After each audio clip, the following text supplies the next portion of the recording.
ഈ കാണുന്നതാണ് ഷിയാക്കളുടെ മുഹറം ആഘോഷങ്ങളും ആചാരങ്ങളും. വളരെ രസകരമാണ്. ഇന്ത്യയിലും പാകിസ്ഥാനിലും ഇറാനിലും ഇറാഖിലും ബഹ്റൈനിലും അടങ്ങുന്ന രാജ്യങ്ങളിലൊക്കെ വിപുലമായിട്ടാണ് ഈ മുഹറം പത്തിൻ്റെ ആഘോഷങ്ങൾ ഷിയാക്കൾ കൊണ്ടാടുന്നത്.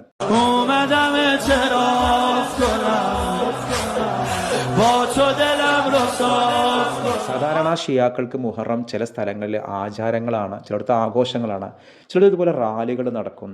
ചിലയിടങ്ങളിൽ ആളുകൾക്ക് ജലവിതരണം, മുസ്ലിം റളിയല്ലാഹുവിന് ഒരു തുള്ളി വെള്ളം പോലും കിട്ടാത്തതിൻ്റെ ഓർമ്മക്ക് ജലവിതരണങ്ങൾ നടത്തലുണ്ട്, ഭക്ഷണ വിതരണം നടത്തലുണ്ട്. പിന്നെ അന്നത്തെ കർബല ചരിത്രം വളരെ വേദനയോടുകൂടി ഓർക്കലുണ്ട്.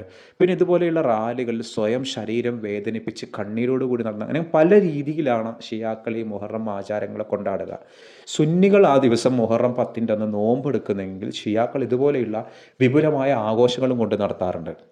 ഇറാനിലും ഇറാഖിലുമൊക്കെ ഇതിനപ്പുറം ചില നാടകങ്ങൾ പോലെ പ്രത്യേകമായിട്ട് ഇതിൻ്റെ അന്നത്തെ കർബലയിലുണ്ടായ യുദ്ധമൊക്കെ അവതരിപ്പിക്കുന്ന രീതിയിൽ പടയാളികളെ കൊണ്ട് ചില ഡ്രാമാറ്റിക്കായിട്ട് അവതരിപ്പിക്കുന്നതൊക്കെ കാണാം. ഇങ്ങനെ ലോകത്തിൻ്റെ പല ഭാഗങ്ങളിൽ ഷിയാക്കൾ മുഹറം പത്ത് വളരെ ആഘോഷമായിട്ട് കൊണ്ടാടുന്നുണ്ട്.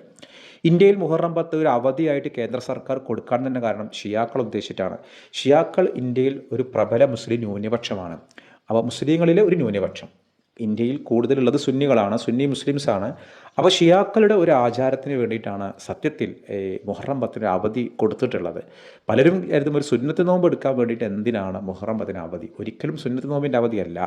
ഈ ഷിയാക്കൾക്ക് അവർക്ക് മതപരമായ ഒരു ആഘോഷം നടത്താനാണ്. ഷിയാക്കൾ വളരെ കൂടുതലുള്ള ഹൈദരാബാദിലും ലഖ്നൗവിലൊക്കെ വളരെ കെങ്കേമമായിട്ടാണ് ഇത്തരം മുഹറം പത്തിൻ്റെ ആഘോഷങ്ങളൊക്കെ.